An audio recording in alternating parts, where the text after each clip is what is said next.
سے پہلی بات جو کی گئی وہ ٹی وی لائسنس فی جو کہ 35 روپے سے 65 روپے بڑھا کے 100 روپے کرنے کا ایک پروپوزل تھا. تو کابینہ میں چونکہ مختلف آراء تھیں اس لیے اس فیصلے کو مؤخر کر دیا گیا. اور یہ بات بھی ہوئی کہ وجوہات کیا تھیں کہ اس طرح کرنا پڑ رہا ہے کہ آپ جانتے ہیں کہ پاکستان ٹیلی ویژن ایک بہت ہی ایک عظیم ادارہ تھا اور اس کی ایک بڑی شاندار تاریخ ہے, جس طرح کہ ہمارے اور کئی ایسے نیشنل ادارے ہیں جن کی شاندار تاریخ ہے, جس میں پی آئی اے ہے, پاکستان اسٹیل ہے. یہ سارے ادارے جو ہے تو ایک عظمت کے نشان تھے.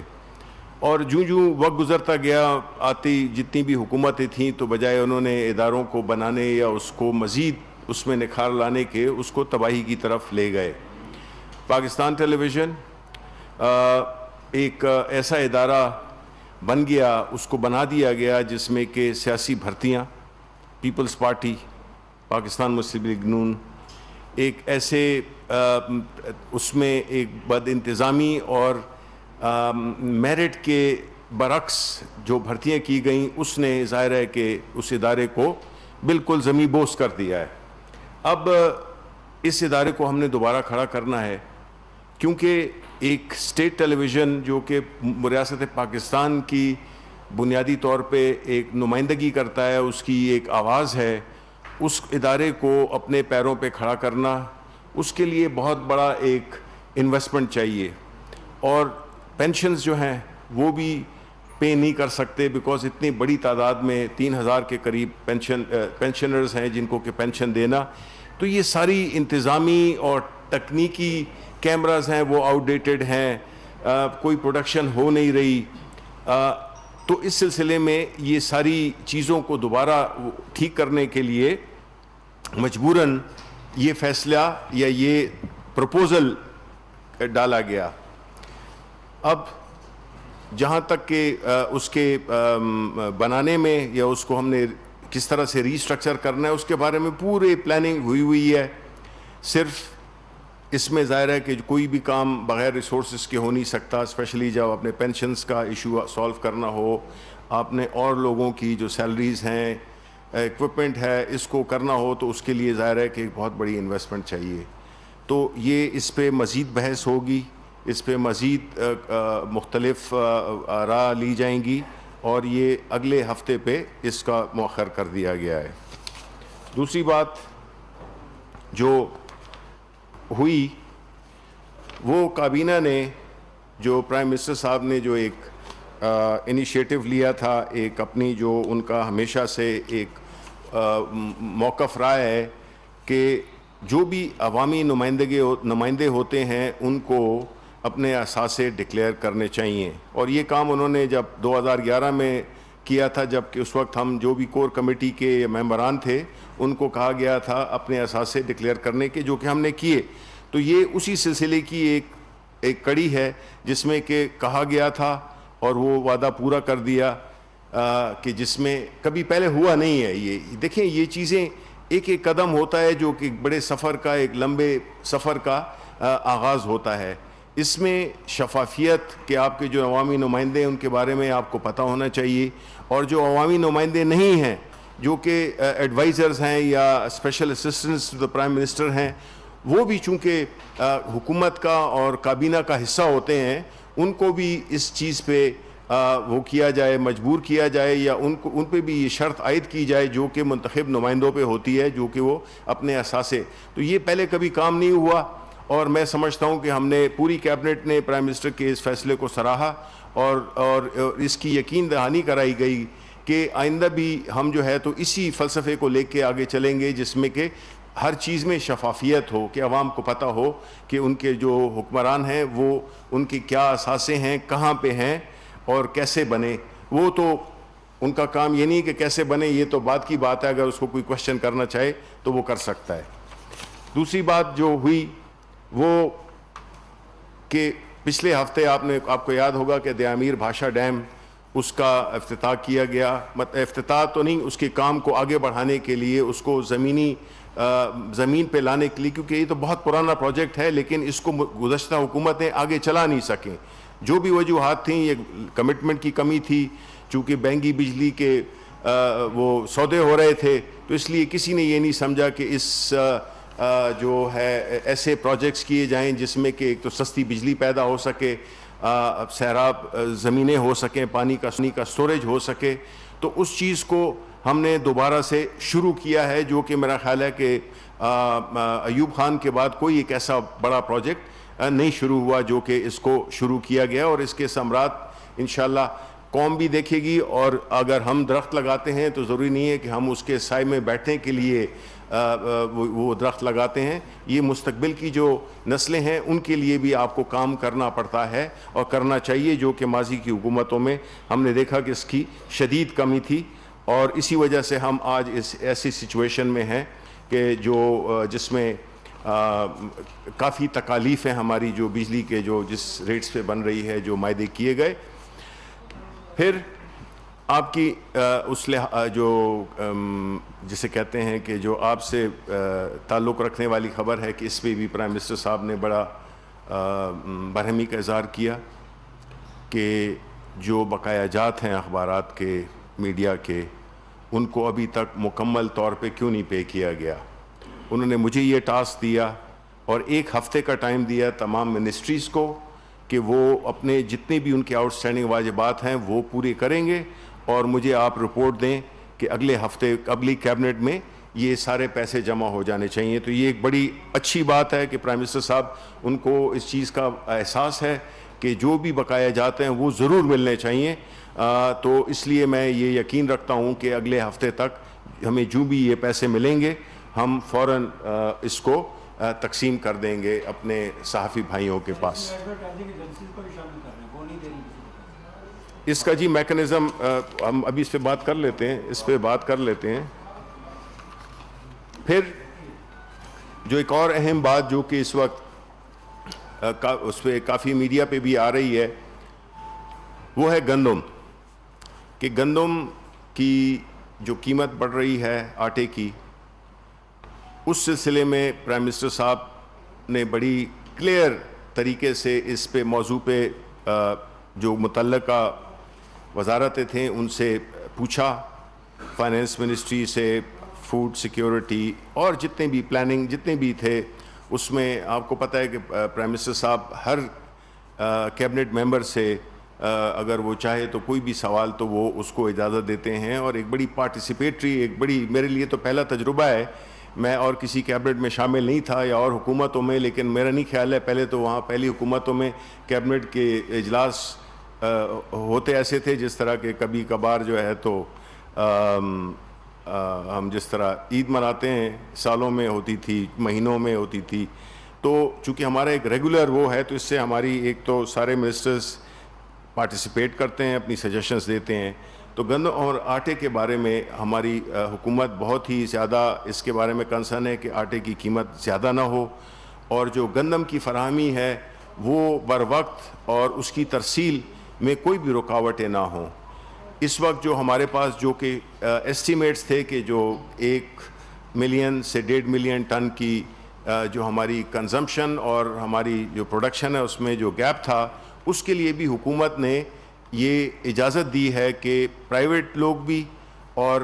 حکومتی بھی یہ امپورٹ کر سکتے ہیں اس گیپ کو ختم کرنے کے لیے. اور آلریڈی 3-4 لاکھ ٹن کی وہ ہو بھی چکی ہے، آرڈرز بھی پلیس ہو چکے ہیں. کیونکہ ہم یہ چاہتے ہیں کہ کسی طرح سے بھی کوئی جو وہ لوگ خاص طور پہ جو ذخیرہ اندوزی کر رہے ہیں، دیکھیں یہ ہمارے مذہب میں بھی اور ہمارے دنیا کے عام جو مسلمان ملک نہیں بھی ہیں، یہ اس طرح کی چیزوں کو ذخیرہ اندوزی کرنا سماج کی دشمنی ہے. تو اس میں لوگوں کا بھی فرض بنتا ہے کہ وہ نشاندہی کریں ایسے لوگوں کی جو اس کی ذخیرہ اندوزی کے مرتکب پائے. ₹25 ٹن کا جو وہ لگاتے ہیں ٹیکس لگاتے ہیں، ایکسائز ڈیوٹی جو لگاتے ہیں، اس کو بھی ان سے ریکویسٹ کی گئی ہے کہ وہ اس کی چھوٹ دیں، کیونکہ مقصد اس وقت جو ہے تو صرف وہ نہیں کرنا ہے، عوام کو سہولت دینی ہے. تو یہ انکریج کیا گیا ہے پرائیویٹ پارٹیز کو بھی کہ اگر ان کو بھی اس کی امپورٹ میں کوئی بھی مراعات دی جانی چاہیے وہ بھی دینی چاہیے. کیونکہ بعض اوقات یہ بھی ہوتا ہے کہ باہر کے ملکوں میں قیمت مہنگی ہوتی ہے پاکستان میں کے مقابلے میں، تو ہمیں وہ بیلنس کریٹ کرنے کے لیے اگر کوئی مراعات دینی پڑے تو اس سے بھی ہم دریغ نہیں کریں گے، اور اس کو ہماری پوری ہر لیول پہ یہ کوشش ہوگی کہ جو خیبر پختونخوا ہے وہاں پہ اسمگلنگ کو بھی روکا جائے،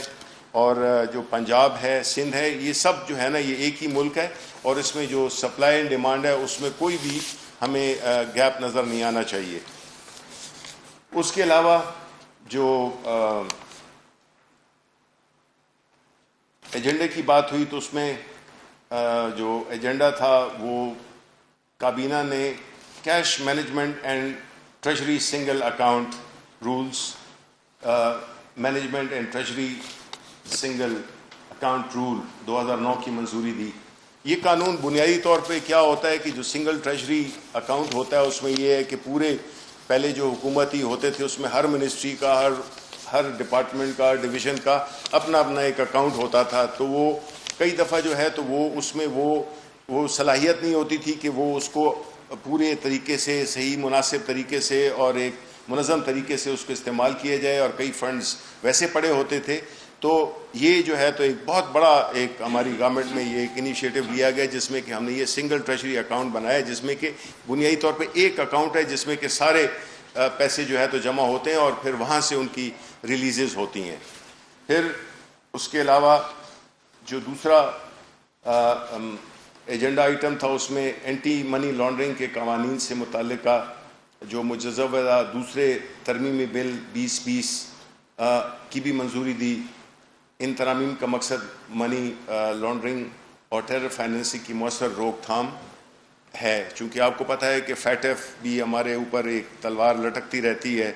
تو کئی قوانین جو کہ ہیں جو کہ ہم نے ابھی جو ہمیں ٹائم ملا ہوا ہے اس میں ہم نے کئی قوانین میں ترامیم کرنی ہے کہ اس کا سدباب کیا جا سکے منی لانڈرنگ کا اور ٹیرر فائنینسنگ کا، تو اس سلسلے میں یہ ایک ترامیم تھی جو کہ اپروو کی گئیں۔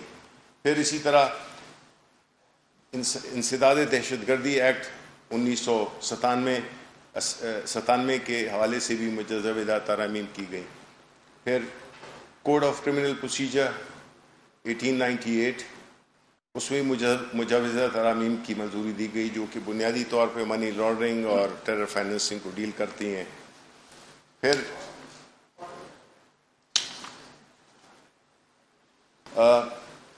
قدرتی آفات اور دیگر ایمرجنسی کی صورتحال میں قومی سطح پر وفاقی صوبائی حکومتوں اور اداروں کے درمیان کوارڈینیشن کو منظم بنانے کے لیے national health emergency response act 2020 کے مجوزے کی منظوری بھی دی گئی۔ یہ بنیادی طور پہ جو ہم نے دیکھا ہے کہ جو کووڈ کے سلسلے میں چونکہ ہیلتھ ایک صوبائی سبجیکٹ ہے اور کئی ایسے ہیں کچھ جو صوبائی سبجیکٹس ہیں، تو اس میں کورونا وائرس کے سلسلے میں ہم نے یہی دیکھا کہ یہ تو NCOC اگر نہ ہوتی تو بڑا مشکل ہوتا کوارڈینیٹ کرنا یہ سارے اداروں کو، لاجسٹکس کو، اور شاید یہی وجہ ہے کہ ہم نے اتنی کامیابی کے ساتھ اس موذی وبا سے ہم نے بڑی اچھے طریقے سے وقت ثابت کر رہا ہے، دنیا کہہ رہی ہے، ہم خود بھی دیکھ رہے ہیں کہ ماشاءاللہ اللہ تعالیٰ کے فضل سے اور پرائم منسٹر عمران خان کی جو ایک حکمت عملی تھی جس پہ کہ ان کو بڑی کرٹیسزم ہوا، بڑے ان پہ پریشرز آئے، لیکن وہ ثابت قدم رہے اور وہ پالیسی کارگر ثابت ہوئی جو کہ بنیادی اس کا جو ستون تھے وہ یہی تھے کہ ہم نے زندگی بھی بچانی ہے اور ہم نے کاروبار بھی چلانا ہے۔ تو اللہ کا بڑا بڑا رحم ہے، لیکن ساتھ میں کہتا چلوں کہ عید الاضحیٰ آ رہی ہے اور اس میں ہمیں پھر بہت احتیاط کرنی پڑے گی، بیکاز پچھلی دفعہ بھی اگر اس سے بھی ہماری کم نقصان ہو، اگر ہم گزشتہ عید پہ اگر احتیاط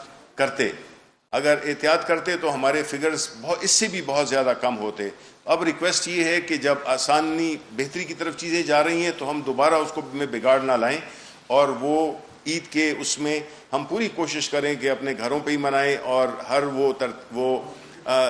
تدابیر اختیار کریں جو کہ اس وائرس کو پھیلنے میں وہ نہ دیں، نقصان نہ دیں۔ اس کے بعد جو وفاقی دارالحکومت کی حدود میں واقعہ وقف املاک کے بہتر انتظام نگرانی کے لیے وفاقی کابینہ نے اسلام آباد کیپٹل ٹیریٹری وقف پراپرٹیز ایکٹ 2020 کی منظوری بھی دی۔ اور تعمیرات کے شعبے میں یہ ایک بہت ہی ایک اہم، میں پچھلی پریس کانفرنس میں بھی کہا تھا کہ یہ ایک ایسا انیشیٹو ہے، یہ ایک ایسا پروگرام ہے جس میں کہ میں یہ سمجھتا ہوں کہ یہ اس ملک میں ایک پوری تاریخ بدل دے گا۔ دیکھیں، گزشتہ حکومتوں میں روٹی کپڑا مکان کی باتیں تو کسی اور لوگوں نے کی، جو کہ صرف نعرے کی حد تک رہا۔ عمران خان روٹی کپڑا مکان میں اپنے احساس پروگرام کے ذریعے اس کا وہ ایڈریس کیا، اور پھر اسی طرح جو ہے تو مکان کی صورت میں، جس میں کہ ہر غریب متوسط طبقے کے لوگ یہ اپنی ان کی جو زندگی کا ایک خواب ہوتا ہے کہ اپنا گھر لے سکیں، اس کے لیے جو دی گئیں کنسیشنز دی گئیں، جو فیسلٹیز دی گئی ہیں فائنینسنگ کی، اور اس ساری پوری جو مارگیج انڈسٹری ہے اس کو فارملائز کرنے کے لیے جو وہ کیے ہیں، سٹیپس لیے ہیں، جو اقدام کیے گئے ہیں، وہ اس ملک میں جو ہے تو گھر خریدنا ایک بہت ہی پاسبل۔ اور دوسری بات میں آپ کو یہ بتاؤں، کبھی اس پہ غور کریں آپ، کہ اس مقصد کا کیا ہے کہ جب اور ملکوں میں، چاہے وہ انڈیا ہو یا باہر کے ملکوں میں، 80 سے 90% مارگیج مارکیٹ کے ذریعے وہ گھر خریدتے ہیں۔ ہر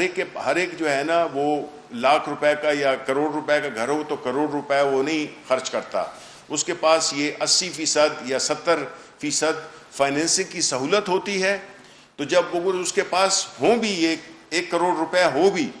تو وہ اپنے 30 لاکھ روپے جیسے کہ وہ گھر میں اپنا اس میں حصہ ڈالے گا، اور 70% جو ہے یا 70 لاکھ کی اس کو فیسلٹی ملے گی لون کی، اور وہ باقی جو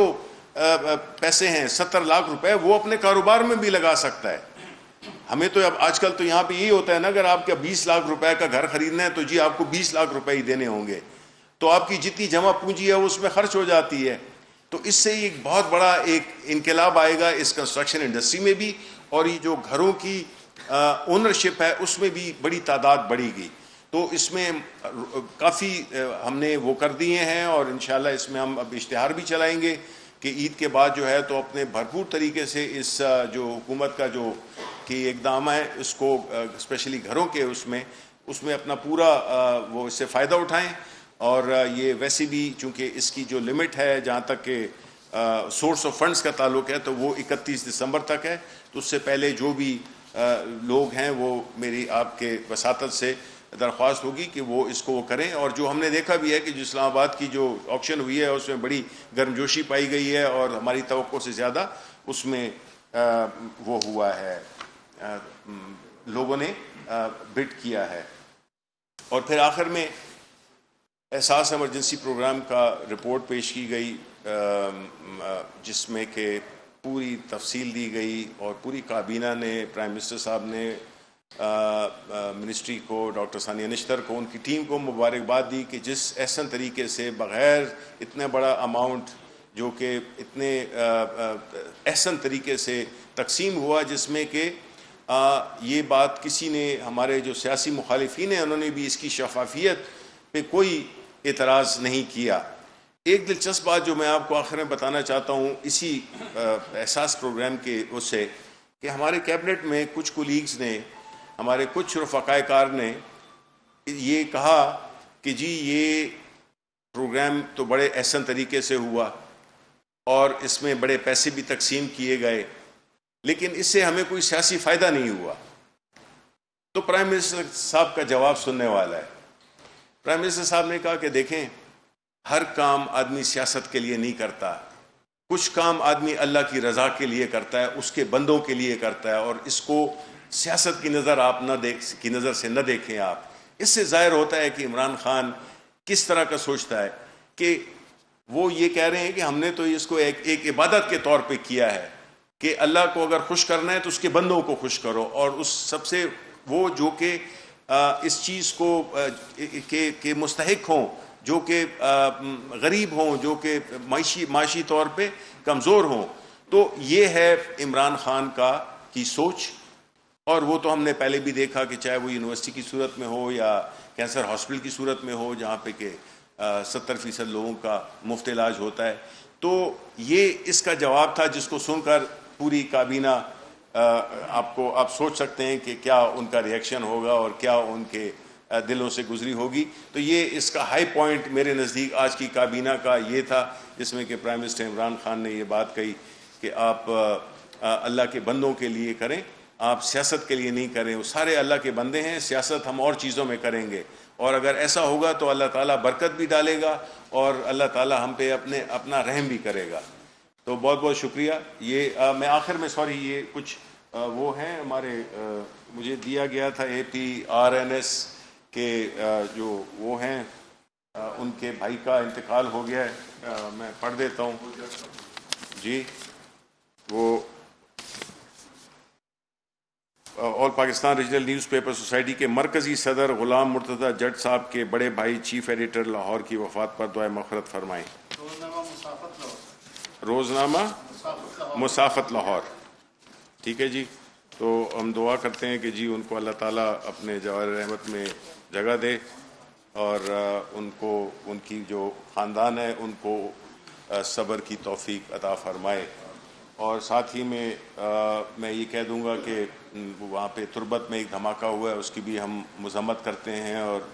جو جانیں ضائع ہوئی ہیں ان پہ بھی ہمیں دلی دکھ ہوا ہے، اور ان کی اور جو زخمی ہوئے ہیں ان کی ہم صحتیابی کے لیے دعا کرتے ہیں. اور ایک آخر میں کہ جو ادارہ دارالسکون کی بانی رکن سسٹر رتھ لیوس کے انتقال کی خبر پر بھی دل انتہائی رنجیدہ ہے. ان کے اہل خانہ، ادارے کے تمام سٹاف سے ہم دلی تعزیت کرتے ہیں، اور رتھ لیوس کی سماج اور خصوصاً بچوں کے لیے جو خدمات تھیں وہ ہمیشہ یاد رکھی جائیں گی. بہت بہت شکریہ. جی بولیں آپ. Sir thank you very much کہ آپ ہماری فیٹرنیٹی سے تعلق رکھتے ہیں اور میڈیا کا درد بھی اپنے دل میں رکھتے ہیں. آپ سے ریکویسٹ یہ ہے کہ آج ایک صحافی کا دن دہاڑے اسلام آباد میں جو کڈنیپ کیا گیا، بھی نہیں پتہ چلا کس نے کڈنیپ کیا. آپ سے ریکویسٹ یہ ہے کہ آپ انٹرویو کریں اور پرائم منسٹر عمران خان صاحب سے بھی کہیں کہ اس میں ڈائریکٹ انٹرسٹ لیں اور فوری طور پر ان کو بازیاب کرایا جائے اور یہ دیکھا جائے. وفاقی وزیر اطلاع شبلی فراز میڈیا سے گفتگو کر رہے تھے. انہوں نے کہا کہ PTV ایک انتہائی عظیم ادارہ تھا اور دوبارہ سے اس ادارے کو کھڑا کرنے کے لیے اہم اصلاحات کی جائیں گی. سوچتے ہیں وہ زیادہ، وہ بجائے وہ مالکان کے، وہ زیادہ آپ کا سوچتے ہیں. ٹھیک ہے، کیونکہ ہماری پہلی اس میں بھی یہی کوشش تھی کہ جی، اور ہم نے باقاعدہ ایفیڈیوٹ بھی لیے،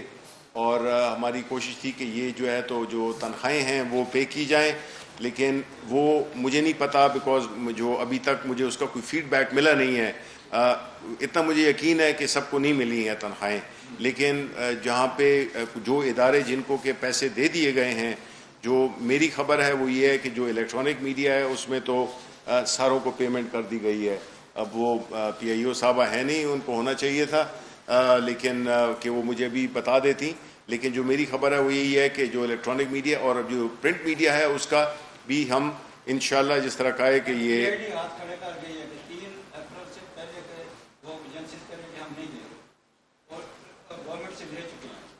گورنمنٹ سے لے چکے ہیں. اب دیکھیں یہ تو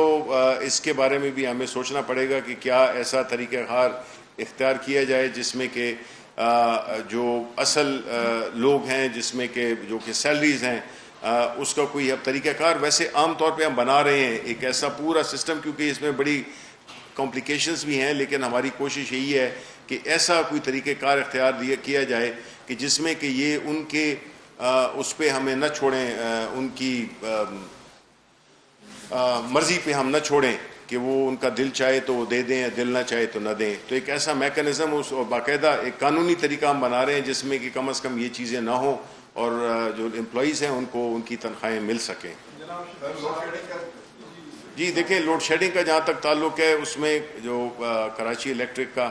وہ وزارت توانائی اس کی مختلف اوقات میں اس کی ایکسپلینیشن دے چکی ہے. اس کا جو کراچی الیکٹرک ہے اس کے مسائل ظاہر ہے کافی پیچیدہ ہیں، اس میں مینجمنٹ کے بھی ایشو ہیں، اور ابھی تو اس وقت آپ کو پتہ ہے کہ وہ تو ابراج گروپ کے پاس ہے بھی نہیں، اس کو تو لیکویڈیٹرز ہینڈل کر رہے ہیں. تو ہماری تو کوشش یہی ہے کہ جو لوڈ شیڈنگ ہے یہ ختم ہو. فرنس آئل ہے اس کی وہ بھی پہنچ گیا ہے. تو میں یہ سمجھتا ہوں کہ اگلے 1-2 روز میں یہ سچویشن کافی بہتر ہو جائے گی. جناب شبلی صاحب، عرض یہ ہے کہ موجودہ صورتحال میں